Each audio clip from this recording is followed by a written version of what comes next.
Helge, og jeg liker å reise. Jeg håper at du har lyst til å bli med på en av mine reiseprosjekter. Bak meg her så kan du se Lindesnes fyr, Norges eldste fyr og tusenårsstedet for Agder. Når man starter turen på Lindesnes, så er det jo egentlig bare ett sted man kan reise, som er et naturlig mål, og det er jo Nordkapp. Folk reiser til Nordkapp på mange forskjellige måter. Bare i år så er det noen som har syklet på 100 timer. Noen som har gått på 100 dager. Men det er ikke helt min stil.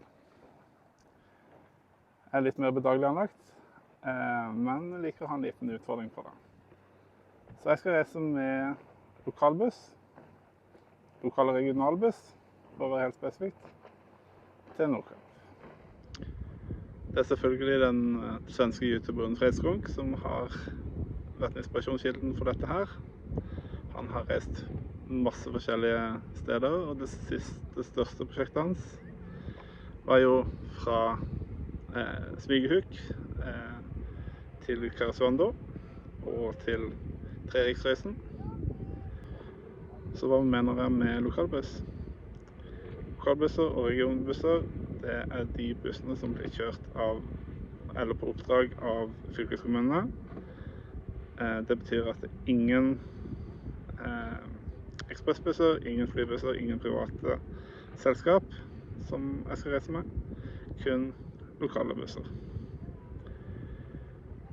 Men går det faktisk? Ja, nesten.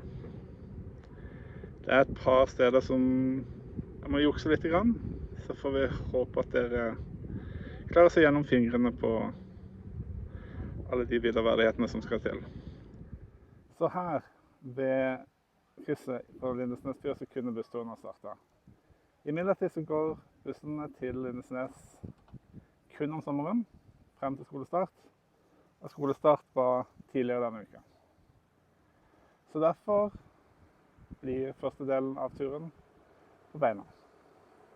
En 3 kilometer gåtur til Lillehavn, hvor jeg har overnattet denne helga.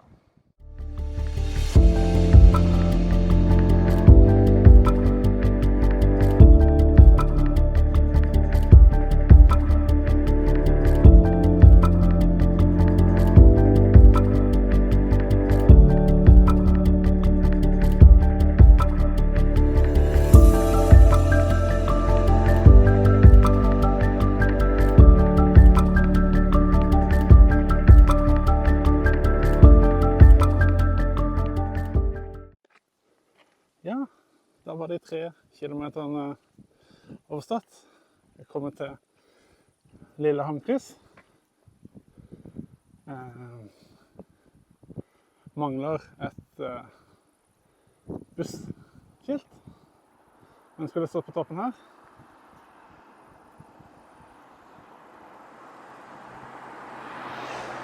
Og det er altså her som er det sørligste stedet du kan ta rutebuss fra i Norge utenfor sommerferien.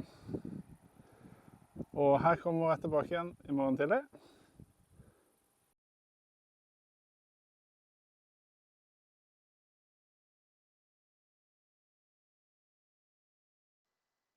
Det er tidlig morgen på første dag av bussturen. Det er faktisk så tidlig for meg at det viser seg at jeg ikke får til lyden. Det blir ikke siste gangen i løpet av turen. Klokka er 6:10, og det er noen minutters spasertur fra campingplassen til busstoppet i Lillehavn kryss. Innen dagen er omme, skal jeg faktisk ta hele 9 busser hvis alt går som det skal. Da er det viktig å rekke den første bussen, for det går bare 1 buss fra Lillehavn hver dag.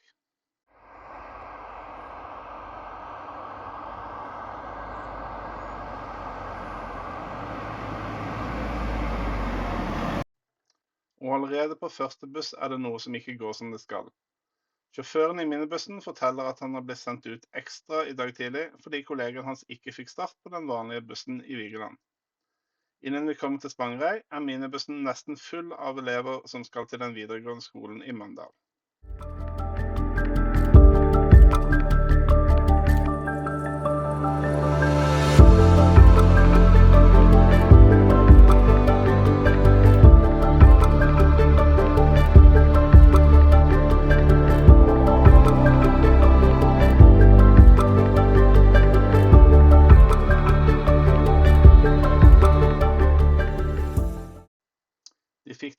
start på bussen i Vigeland, og minibussen kjører den vanlige bussen i møte.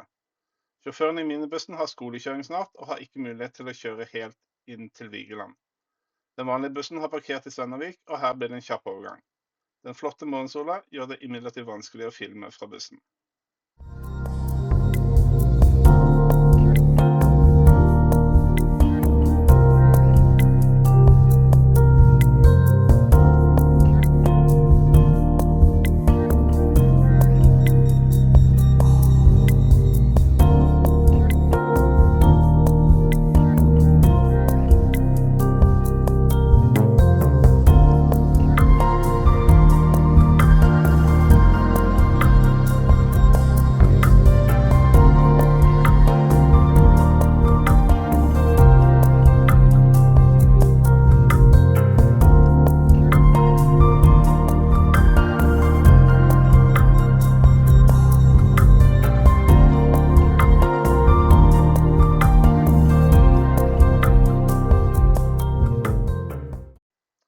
I Vigeland er det korrespondanse med busser både østover og vestover.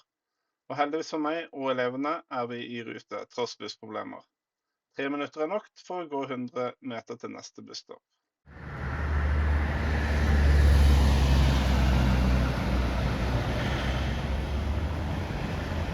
Bussen mot Mandal og Kristiansand er godt besatt, og jeg finner et av de siste ledige dobbeltsetene. For de fleste på bussen er denne turen en helt vanlig pendlerreise, men for meg er dette bare buss nummer 3 på en mye lengre og definitivt mer spennende reise.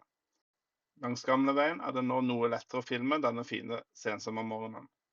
Vi slipper av ganske mange reisende i Mandal, før vi tar turen ut på motorveien mot Kristiansand.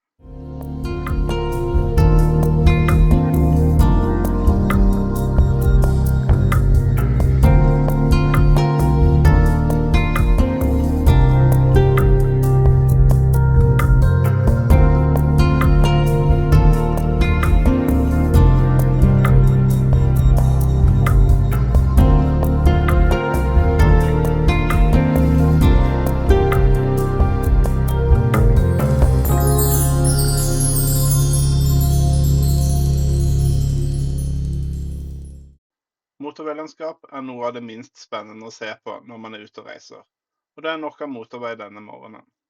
Heldigvis er terrenget her såpass kupert at enkelte steder er det flott utsikt.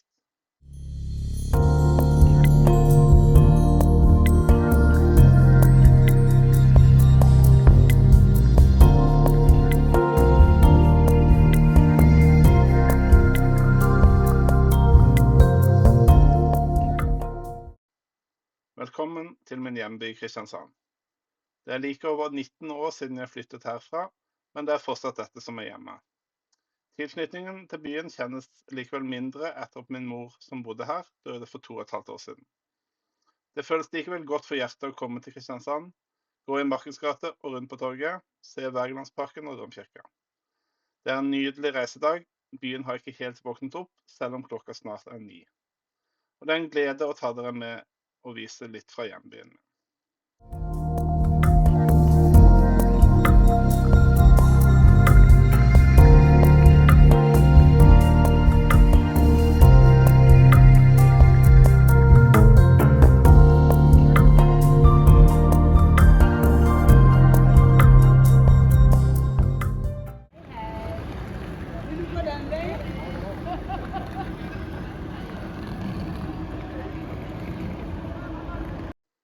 Jeg tok en litt senere buss fra Kristiansand, fordi jeg ville ha god tid i hjembyen min denne morgenen. Da er det bra at bussen videre mot Arendal går hver halvtime. Ikke mange ombord på bussen i dag, men det var ei som ville krangle om bussbilletten. Dette er turens første elektriske buss. Det er nok av motorveilandskap langs Europaveien E18, men vi kjører i hvert fall ut over den gamle Lundsbroa, på Gamleveien rundt Lillesand og ned til sentrum i Grimstad.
av den nye og omdiskuterte glassheisen det fin utsikt over Arendal. I hvert fall på en dag som i dag. Så har jeg vært noen timer her i Arendal. Først en tidlig lunsj sammen med min gode venn Alex. Deretter så var det et teamsmøte som jeg måtte få med meg. Så hverdagen ikke helt borte, men nå det litt under en halvtime til jeg skal reise videre igjen. Denne gangen med buss 150 til Tvedestrand.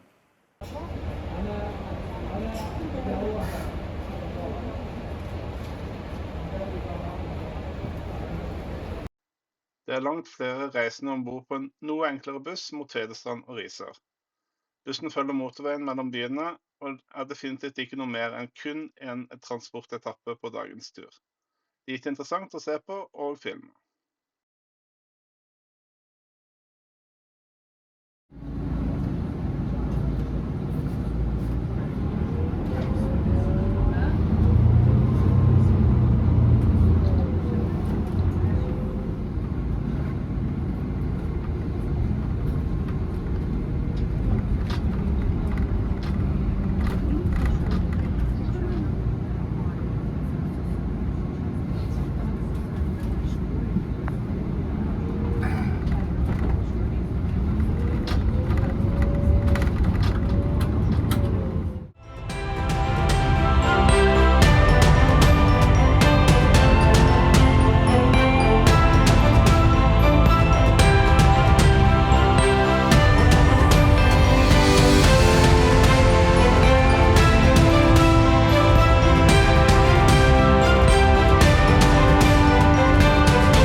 Da det bra at vi har en gulklump som småbyen Tvedestrand, som venter til en drøy times pause. Den hvite trehusbebyggelsen formelig stråler i sensommersolen, og det på sin plass å bruke tiden på utekafé.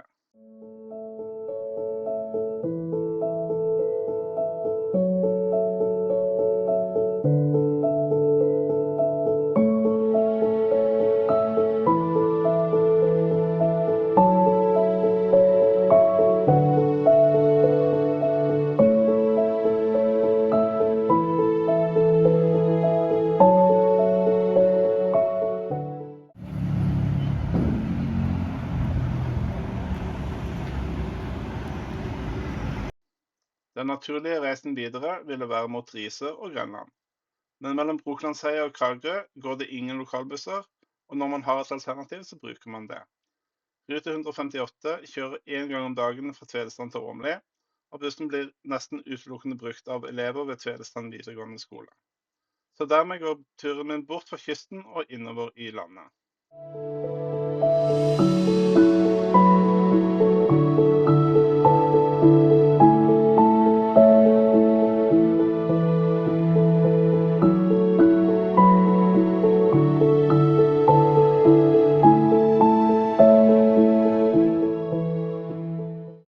Like etter Fiendesvingen ble vi oppholdt i nærmere 10 minutter mens vi ventet på å bli sluppet gjennom et par kilometer med veiarbeid. Da det å satse på at korrespondansen videre overholdes.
fra Tvedestrand var 15 minutter forsinket til Åmli, men heldigvis, og som ventet, ble korrespondansen videre overholdt.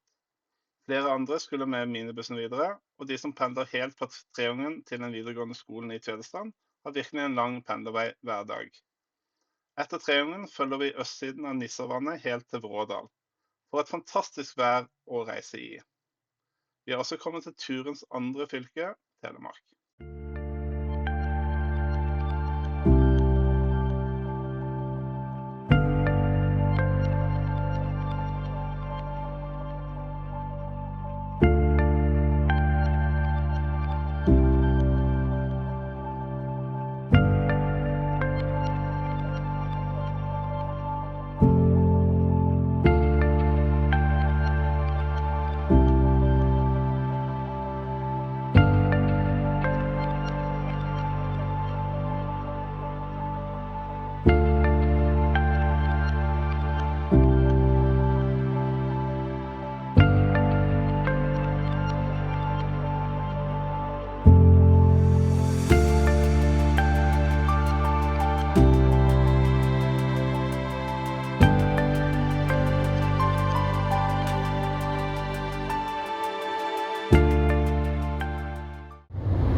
Det ble en veldig kjapp overgang i Åmli. Jeg var ganske forsinket, så det var rett ut og rett inn igjen. Deretter en fin tur til Treungen og langs vannet opp til Vrådal. Det her er nå, og det er ca. 5 minutter til bussen skal komme her. Den skal ta meg videre mot Seljord.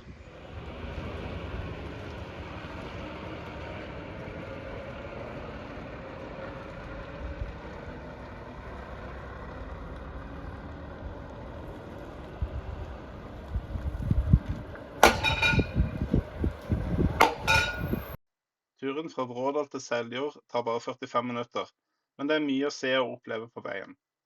Svingene ned mot Kviteseid er et spektakulært syn, og jeg er imponert og litt skremt over dem som tør å kjøre trailer opp og ned disse svingene. Bussjåføren var opprinnelig fra Nederland og har tydeligvis tilpasset seg et noe mer kupéterreng enn i hjemlandet.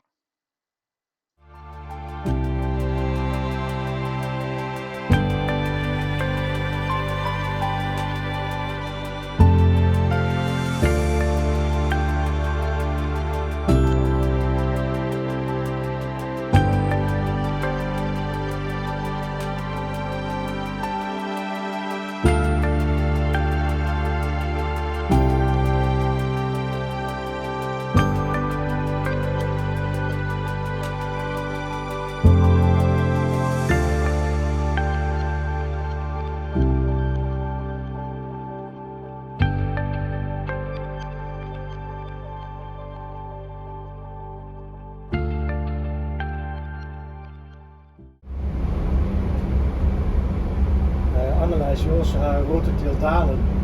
Fra Fyresdal til Dalen, det er veldig bra. Ja, jeg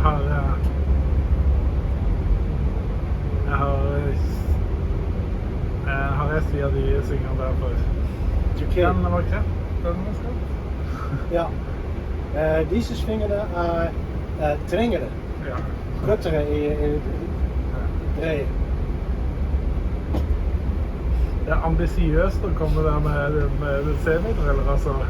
Det er ambisiøst å komme og kjøre med semitrailer her, altså. Ja.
Etter en halvtimes venting på den særdeles enkle busstasjonen i Seljord, var det inn i en glovarm buss som skulle ta oss sørover igjen.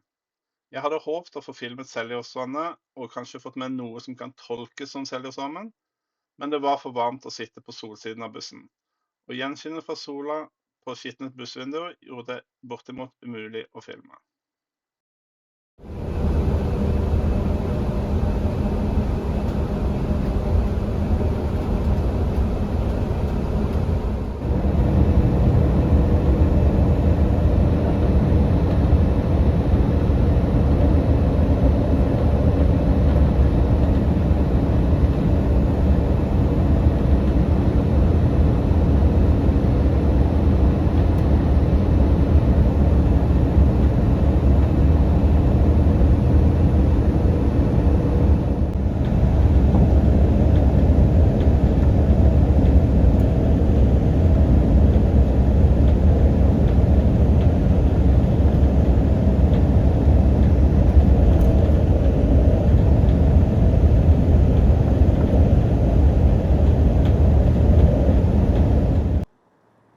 Ok, da har jeg kommet til Bø i Telemark, Bø stasjon. Klokka blir snart 7:15, og 7:55 så er det tid for dagens siste buss, endelig. Det er buss nummer 323 som går til Notodden.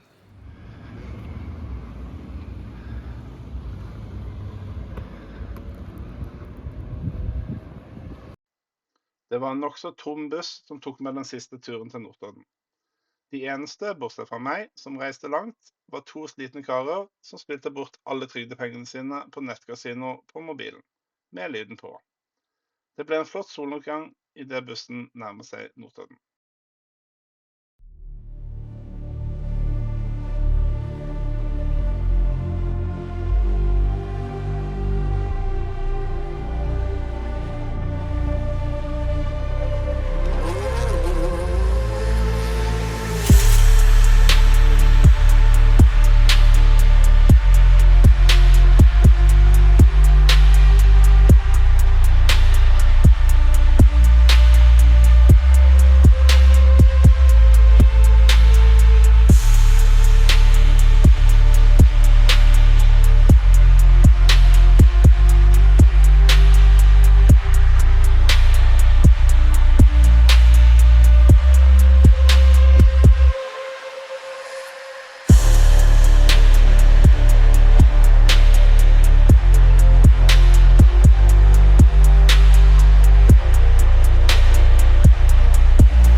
Da har jeg fått tatt inn på Brattrein hotell her på Notodden etter en lang reisedag.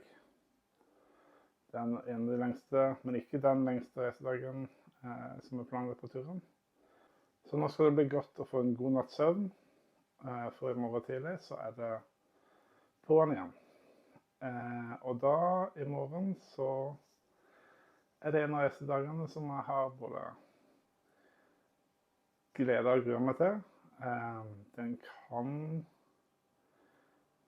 stoppe alt, men sannsynligvis går det bra.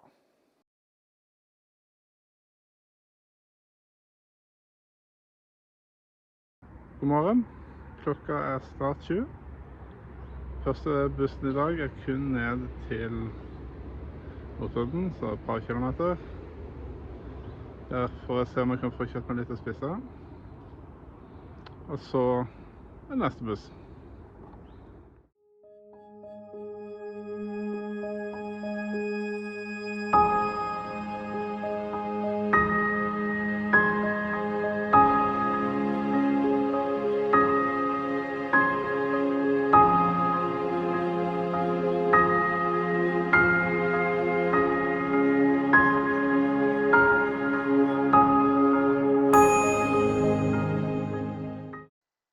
Det er naturlig nok ikke mye liv i Notodden 7:15 på morgenen, men jeg får kjøpt meg proviant og tittet litt inn i vinduene på Kulturhuset. Fartes rute 312 er en såkalt åpen skolerute. Det vil si at bussen er en skolebuss, men er også åpen for allmennheten. Jeg var eneste passasjer etter at skolebarna var sluppet av på Notodden ungdomsskole et par kilometer fra sentrum. Bussen er såpass ukjent at Google Maps gir opp på visningen av ruter etter at du forlater bebyggelsen på Notodden.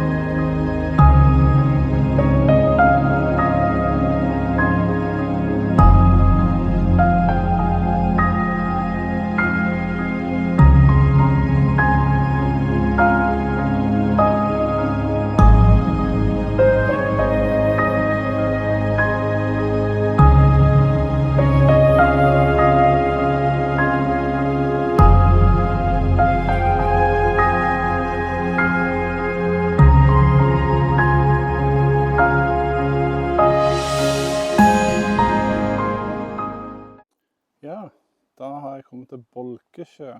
Nå er jeg langt inn i skogen. Så hvorfor er jeg på Bolkesjø, hvor den eneste bussen som jeg kan ta videre her var den jeg kom med? Vel, det har seg slik at i dag er det den store problemdagen. Et av de store problemene med å reise fra Lindesnes til Nordkapp med lokalbuss er de stedene hvor det ikke går lokal- eller regionalbuss. Og det er slik at mellom Sørlandet og Vestlandet går det ikke. Her er det stopp i Boknafjorden. Hvis du reiser inn i landet, så kommer du ikke lenger til Hjelmeland. Mellom Agder og Østlandet så kan du reise til Haukeli, men der kommer du ikke videre. Rjukan er det også stopp. Ingen lokale eller regionbusser fra Skien og østover. Du kan ta buss til Langangen, og så spasere en 50 kilometer mot Larvik. Det er imidlertid en veldig stor omvei, og jeg har valgt den minste omveien. Jeg kunne gått langs fylkesveien. Det virker litt skummelt, men så da tar jeg heller turen gjennom skogen. Jeg har kart, jeg har GPS. Det går en vei, halvparten av veien. Og deretter så skal det være både sti og traktorvei. Så jeg håper det går bra. Jeg føler meg definitivt litt ut av komfortzonen. Ikke noen skogstasjon, det er en byas. Så det er ikke så veldig lange biten. Cirka mellom 6 og 6,5 kilometer. Og jeg har god tid på meg. Bussen videre går om 6,5 timer. Så det blir ikke den lange turen i dag. Dette er nå forlatte Bolkesjø hotell. Stedet for den famøse Dolkesjø-oppgjøret mellom forskjellige fraksjoner i Fremskrittspartiet i 1994.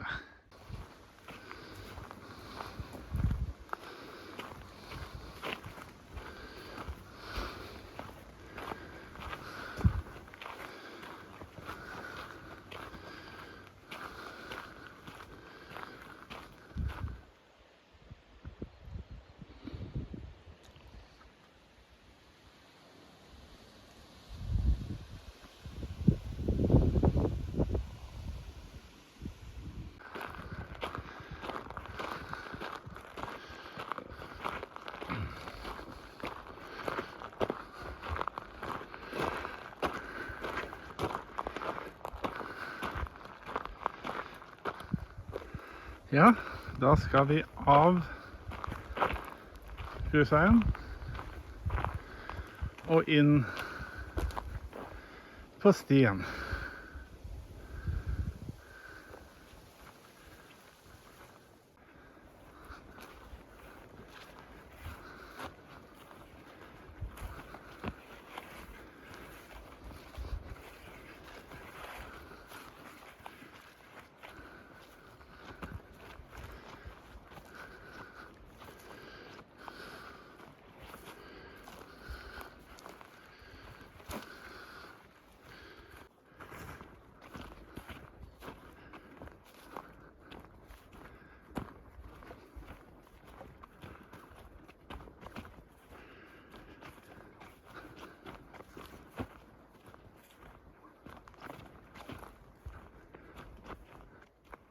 Nå begynner vi å nærme oss.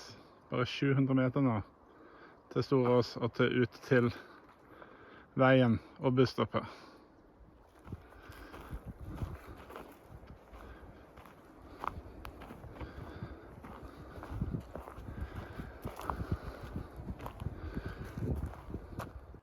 Ja, da er skogsturen over. Vi kommer frem til Storås. Storås gjestgiveri ligger like bak meg her. Det skal ikke være åpen restaurant der i dag, så får man ikke noe mat der, men jeg hadde tenkt å gå bort og bare finne meg et sted å sitte annet enn den steinen jeg sitter på nå. Her fra Storås så går det 3 busser om dagen, 2 om morgenen og 1 på ettermiddagen. På mandag går den klokka 2. På tirsdager som i dag så går den klokka 3, og det er litt under 3,5 timer til. Så jeg har i hvert fall god tid. Jeg har lastet ned en e-bok på nettbrettet, så jeg har noe å gjøre på den tiden.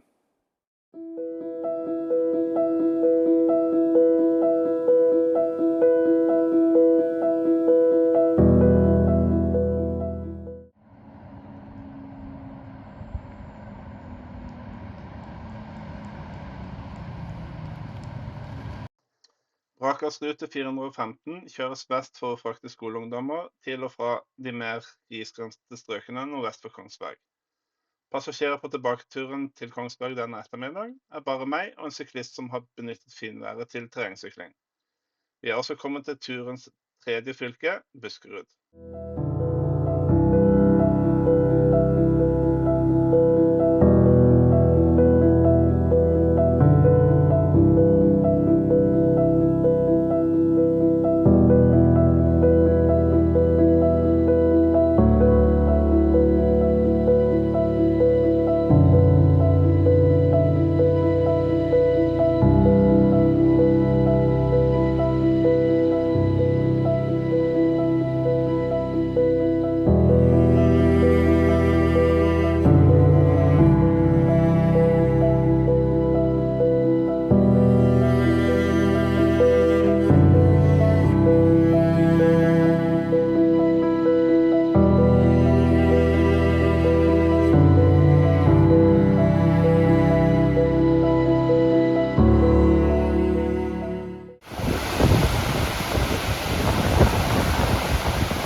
Hotellene på Kongsberg var relativt dyre denne natten, så etter en pizzamiddag tok jeg turen med buss 420 nordover langs Nürnbergslågen til Lampeland. Lampeland høres ut som en butikkjede som selger belysning. Var det ikke en kjede som het det en gang her i Norge?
Lydproblemer igjen.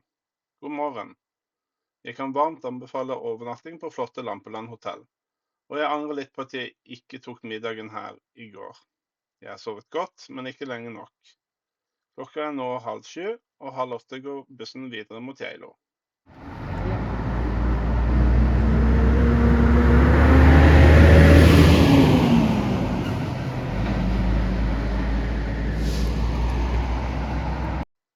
Rute 420 er samme rute som bussen til Lampeland i går, men denne avgangen er en av 3 om dagen som går over fjellet helt til Geilo.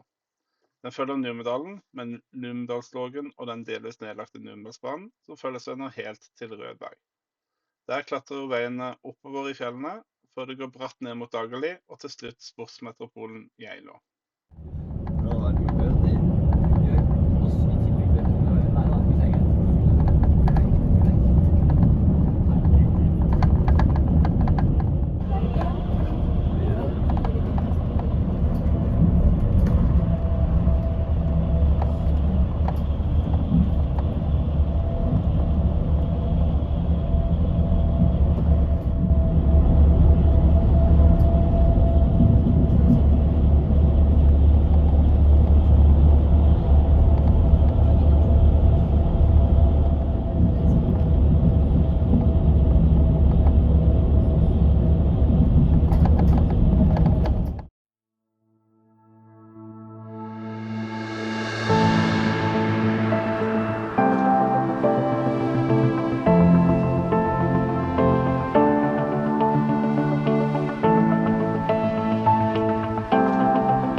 Her på Geilo har jeg den første reelle valgmuligheten for reisen videre.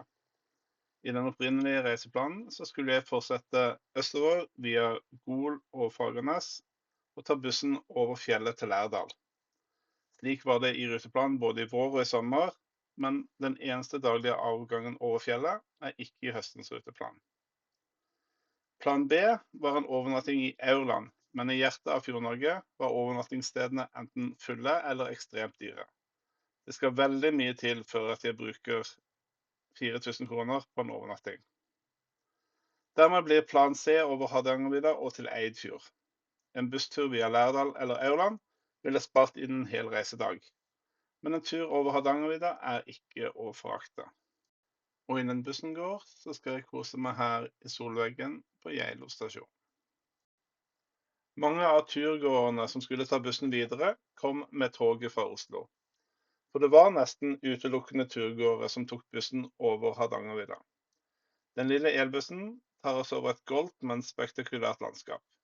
Og de høye brøytestikkene langs veien minner oss om at det ikke er lenge til snøen kommer på høyfjellet. Ellers så lar jeg bildene tale for seg selv.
Bussen tok et kvarters pause på Dyranut fjellstova, den vestligste fjellstova langs veien.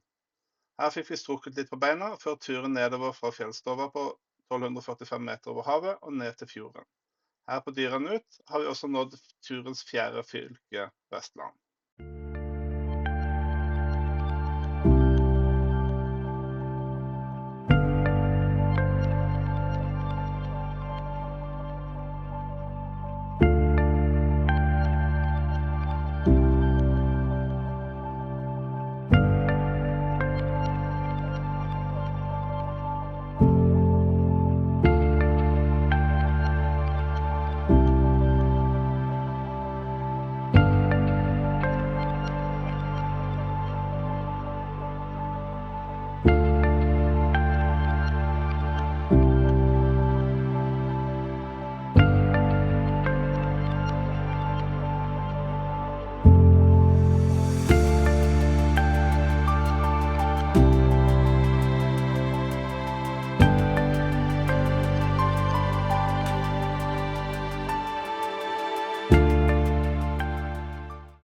Ved det nye besøksanlegget ved Vøringsfossen kom det mange cruiseturister ombord i bussen. Jeg sjekket kjapt busstidene og fant ut at jeg hadde tid til å ta en times stopp her. Jeg var jo nesten fremme i Eidfjord og hadde god tid. Stedet har blitt en besøksmaskin, og det føltes ut som jeg delte stedet med 1400 bobilturister. Men flott er det.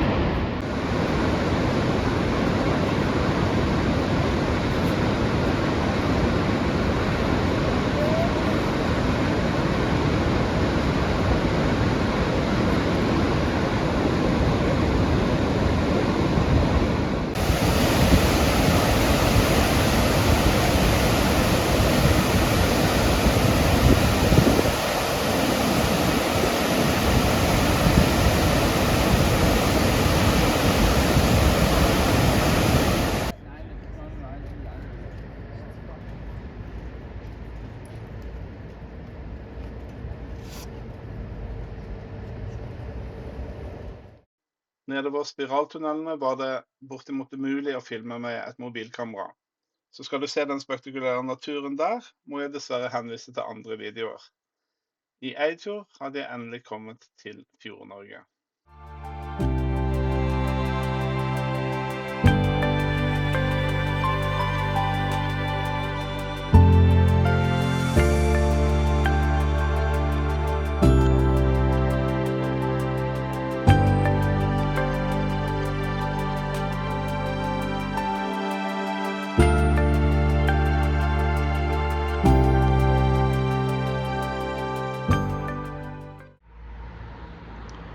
Da er jeg her i Øvre Eidfjord.